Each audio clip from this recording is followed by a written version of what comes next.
G'day guys, Mr. Bennett here. Today we're going to be looking at Herons Formula. Essentially when Herons Formula is used, then we have three sides of a triangle and you want to find the area. So it's just a quick shortcut method. You don't have to remember the formula. I would suggest that you put this on your formula sheet. So obviously the area is equal to S, S take A, S take B, S take C all multiplied together. And the semi-perimeter is in fact the sum of all the sides divided by 2.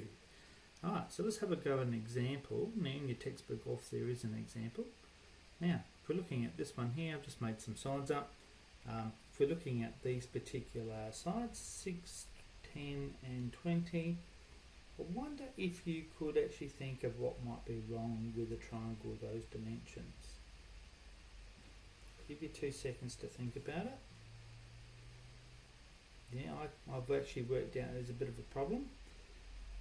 The problem is, if we look at the side 20, 6 and 10, right, that actually won't even make a triangle. Right? If you had a straight line, it has to be, these two sides have to be at least over 20 for you to make a triangle. So let's change this slightly. So let's make this one over here 16.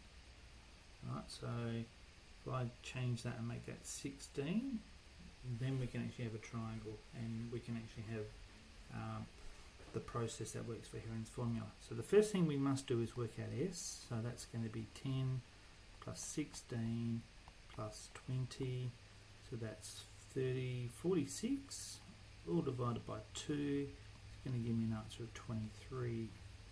Now the next part is to obviously put it in the formula. And it doesn't really matter how you do this, but obviously you need to show your substitution in there. So it's going to be simply the semi-perimeter take away each of the sides. So 10, let's do it in order, take 16, and 23 take 20. Now you don't have to show this next step.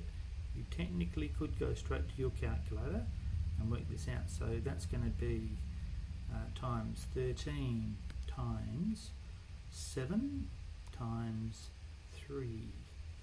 Right, so if I think about what I've got to do on my calculator, that's the process. So you'll simply just do that in one step. So square root